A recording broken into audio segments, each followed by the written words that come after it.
सुधारवादी आंदोलन का मतलब क्या है कि समाज को सुधारने के लिए जो आंदोलन होते हैं उनको सुधारवादी आंदोलन कहते हैं। तो ब्रिटिश काल के दौरान समाज सुधार आंदोलन हमारे देश के अंदर चलते हैं, जिनका उद्देश्य जातिगत भेदभाव और अस्पृश्यता को समाप्त करना था। जाति के आधार पर जो भेदभाव होते हैं और अस्पृश्यता यानी कि किसी का स्पर्श भी वर्जित है, कि मुझे किसी का स्पर्श भी नहीं करना है, सो कॉल्ड निचली जातियों का स्पर्श भी नहीं करना है, उसका सुधार करने के लिए ब्रिटिश काल के दौरान कुछ भारत से ही कुछ सुधारवादी निकलते हैं और वह जातिगत व्यवस्था का विरोध करते हैं। अब भारत की व्यवस्था के अंदर सुधार क्यों करना है, ऐसी क्या जरूरत महसूस हुई? तो जरूरत ये महसूस हुई कि हमारे देश के अंदर कुछ लोगों को ये लगा कि ब्रिटिशर्स ने शायद हमें इसलिए भी गुलाम बना लिया क्योंकि हम जाति के आधार पर, धर्म के आधार पर विभाजित रहे हैं।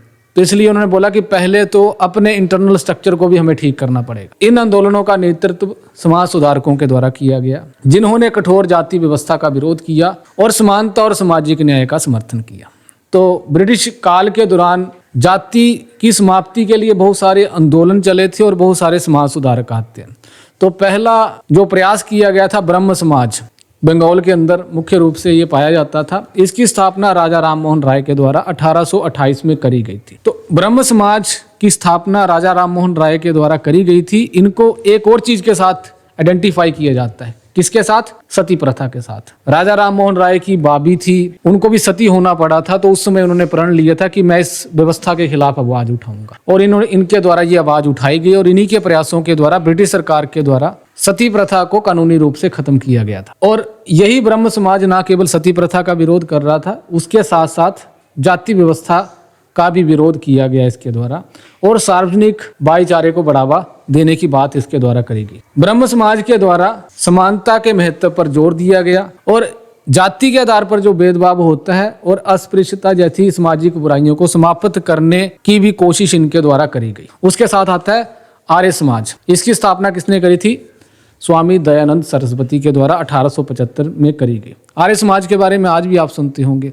आर्य समाज का तो एक महत्व पंजाब वाले एरिया में काफी रहा है। आर्य समाज ने वेदों पर आधारित जीवन को बढ़ावा दिया।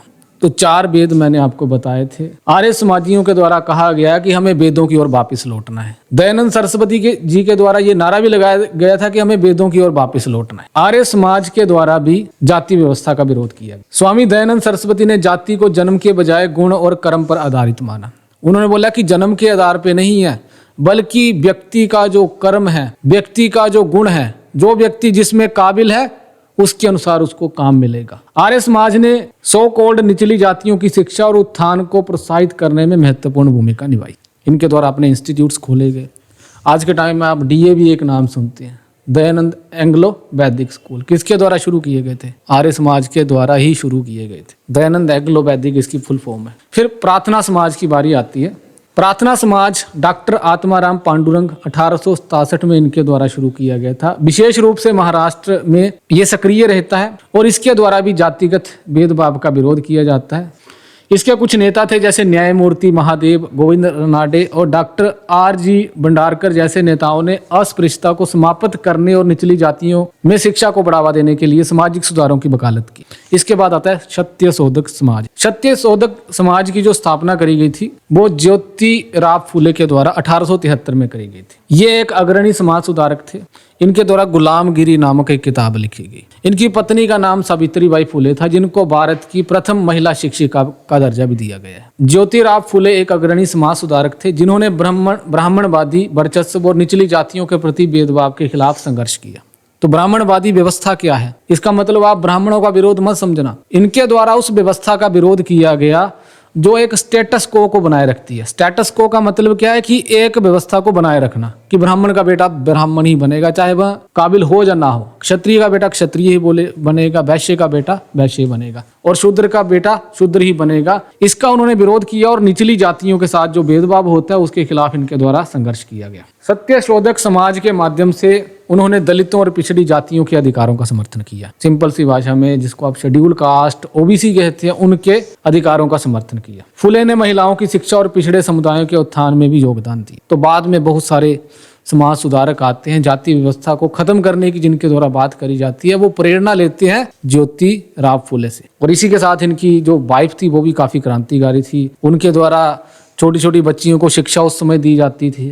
जब वो रास्ते से जाती थी तो उनको गालियां दी जाती थी, कीचड़ फेंका जाता था। उसके बावजूद भी उन्होंने अपनी इस लड़ाई को जारी रखा कि मैं छोटी छोटी बच्चियों को शिक्षा दूंगी और महिलाओं को शिक्षा मिलनी चाहिए। तो ये पहली एक प्रकार की प्रोग्रेसिव सोच आप कह सकते हैं कि एक ऐसे समाज में महिला रह रही थी जहां पर महिलाओं के शिक्षित होने के ऊपर भी प्रतिबंध लगाया गया था। आप तो आ जाते हैं ना आज कॉलेज में या स्कूल में, बहुत इजी है आपके लिए, तो प्रयास उनके द्वारा किया गया था।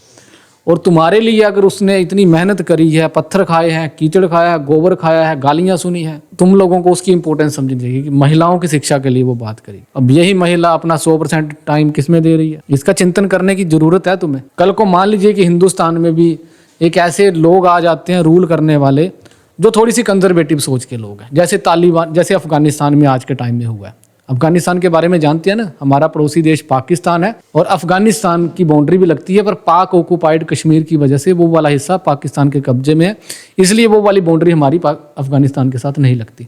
आप ये कह सकते हैं कि पाकिस्तान के जस्ट बगल में अफगानिस्तान है। अफगानिस्तान में जो रूल है वो किसका है? तालिबानियों का रूल है। और जब से ये तालिबानी रूल आया तो महिलाओं के घर से बाहर निकलने तक प्रतिबंध लगा दिए गए। जब एक कंजर्वेटिव समाज होता है तो कितनी दिक्कतें होती है।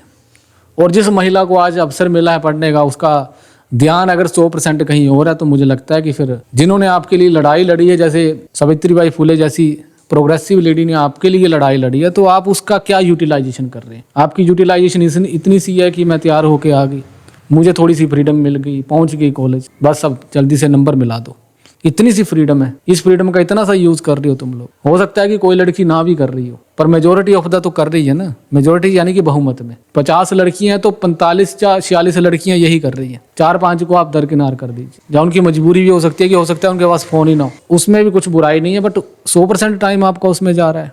तो मतलब फिर इस औरत ने जो पत्थर खाए हैं वो बेफालतू में खाए हैं। फिर तो तुम घूंघट के अंदर ही अच्छी थी, घर की 4 दीवारी के अंदर ही अच्छी थी। जैसे तालिबानी कर रहे हैं फिर वो ठीक कर रहे हैं, क्योंकि उसका यूटिलाइजेशन तो तुम कर ही नहीं रहे ना। आने वाली जनरेशन्स में भी लड़कियों को शिक्षा मिलती रहेगी, उसकी कोई गारंटी नहीं है। जैसे तालिबान के रूल से पहले अफगानिस्तान में अमेरिका के द्वारा अपनी सेनाएं भेजी गई थी और वहां पर डेमोक्रेसी को रिस्टोर करने का प्रयास किया गया था और वहां पर महिलाओं को शिक्षा का अधिकार मिला था। तो जब जितना वक्त आपको मिला है उतने वक्त तक आप थोड़ी सी प्रोग्रेस कर दीजिए, ताकि आने वाली जनरेशन्स को और कन्वीनियंस हो। और तुम एक्सक्यूज ही एक इस्टेब्लिश करके चले जाओगे तो चलो ये बात लंबी हो जाएगी, इसके आगे बढ़ते हैं। डॉक्टर भीमराव अंबेडकर द्वारा नेतृत्व किया गया आंदोलन। डॉक्टर अंबेडकर दलित समुदाय के एक प्रमुख नेता थे जो जातिगत भेदभाव को समाप्त करने के लिए प्रतिबद्ध थे। उन्होंने जाति प्रथा को चुनौती दी, दलितों के अधिकारों की वकालत की और अस्पृश्यता के खिलाफ लड़ाई लड़ी। उनके प्रयासों से भारतीय संविधान में प्रावधान जोड़े गए जिन्होंने जातिगत भेदभाव को समाप्त करने और समानता को बढ़ावा देने की नींव रखी। तो दलित समुदाय के प्रमुख नेता थे, महार जाति से थे, महाराष्ट्र से थे। और ना केवल इन्होंने एक अच्छी शिक्षा हासिल करी, एक अच्छी तालीम हासिल करी, बल्कि उसके साथ साथ वह उस भेदभाव के खिलाफ भी लड़े जो उनके साथ हुआ था। अंबेडकर जी किसी इंस्टीट्यूट में जा रहे थे तो ड्यू टू हिज कास्ट, उनकी जाति के कारण उनको उनके सहपाठी, इनफैक्ट उनके टीचर्स तक ये कह दिया करते थे कि आपको अलग से बैठना पड़ेगा। परंतु फिर भी उन्होंने इस बात से ही अपने आप को डीमोटिवेट नहीं किया, वो आगे बढ़ते रहे। फिर उसके बाद उन्होंने एक अच्छी तालीम हासिल करी। तो जब वो नौकरी करने का समय आया तो वहां पर भी उनको बोला गया कि आपको पानी अलग से पीना पड़ेगा। जब वह कहीं मकान लेने जाते थे अपनी शिक्षा के दौरान तो उनको यह कह के मना कर दिया जाता था कि आपकी जाति अलग है इसलिए आपको कमरा नहीं मिलेगा। जब कहीं से उन्होंने अपना धर्म और बताकर या जाति और बताकर कहीं कमरा ले भी लिया हो और जब जैसे ही मकान मालिकों को पता लगता था तो वो बाहर निकाल देते थे। तो इस प्रकार का शोषण जिसको उन्होंने जिया, जो उन्होंने सहा, उसको उन्होंने केवल सहा ही नहीं बल्कि जब उन्होंने एक अच्छी तालीम हासिल कर ली तो उसके खिलाफ आवाज भी उठाई। और अपने समुदाय के लोगों के बीच वो जाते हैं और अपने समुदाय के उत्थान के लिए बात करते हैं। फिर वो लोगों को इकट्ठा करते हैं कि चलो आज हम उस कुएं से पानी लेके आएंगे, उस तालाब से पानी लेके आएंगे जहां पर किसी एक विशेष जाति को रोका गया कि आप पानी नहीं ले सकते। तो उन्होंने लड़ाई लड़ी उस समय। तो जब वो पानी लेने गए होंगे तो आपको क्या लगता है कि जो उस समय एक पारंपरिक सोच के लोग थे वो चुप बैठे होंगे? उनको तो लगा होगा कि उनके धर्म के ऊपर बहुत बड़ा अटैक हो गया, तो फिर उनके ऊपर लाठियां भी चली होंगी। तो कुल मिला के ये है कि इस प्रकार जाति प्रथा को चुनौती अंबेडकर जी के द्वारा दी गई, दलितों के अधिकारों की वकालत की और अस्पृश्यता के खिलाफ लड़ाई भी लड़ी। और ना केवल उन्होंने एजुकेशन के थ्रू ग्राउंड में, बल्कि जब कानून बनाने की बारी आई तब भी इस लड़ाई को जारी रखा। इंग्लैंड के जो प्राइम मिनिस्टर थे उनके नाम से वो पंचाट बना था, उसमें अंग्रेजों के द्वारा ये एश्योरेंस दी गई थी कि दलितों को अलग से रिजर्वेशन दी जाएगी, अलग से सेपरेट इलेक्टोरेट दिया जाएगा।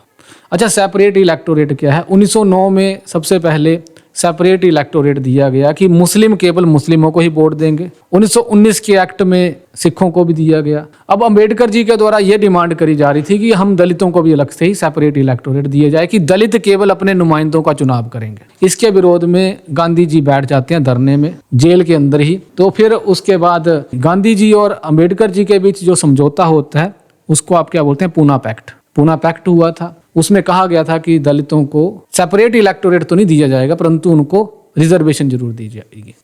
अंबेडकर जी इस बात के लिए राजी नहीं थे, परंतु उनके ऊपर प्रेशर पड़ा कि अगर आप गांधी जी की डिमांड को नहीं मानते हैं तो शायद वहां जेल के अंदर ही फास्ट रख के मर जाएंगे।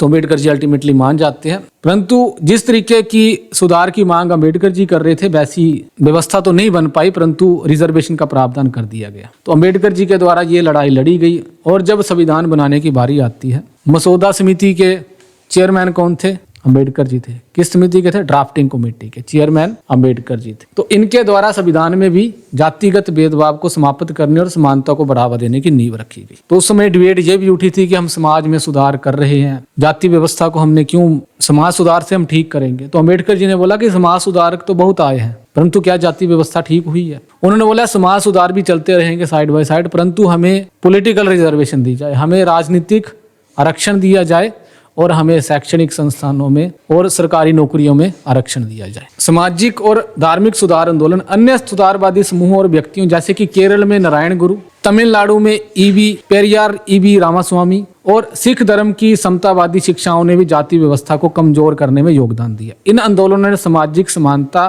पर जोर दिया और दमनकारी जाति व्यवस्था को खत्म करने के लिए काम किया। इन सुधारवादी आंदोलनों का प्रभाव महत्वपूर्ण था क्योंकि इन्होंने जातिगत भेदभाव का विरोध किया और स्वतंत्र भारत में सामाजिक न्याय और समानता को बढ़ावा देने वाली भविष्य की नीतियों और संवैधानिक सुधारों के लिए नींव रखी। अच्छा, 2 पॉइंट मैंने आज कवर कर ली है कि अंग्रेज भारत के अंदर आए और उनके द्वारा आधुनिकीकरण लाया गया, मजबूरी में ही लाया गया। रेलगाड़ियां मजबूरी में बिछाई गई थी और उसके कारण क्या है? जाति व्यवस्था ढीली पड़ना शुरू होती है, क्योंकि ट्रांसपोर्टेशन के जो मीन्स थे वो काफ़ी विकसित हो जाते हैं।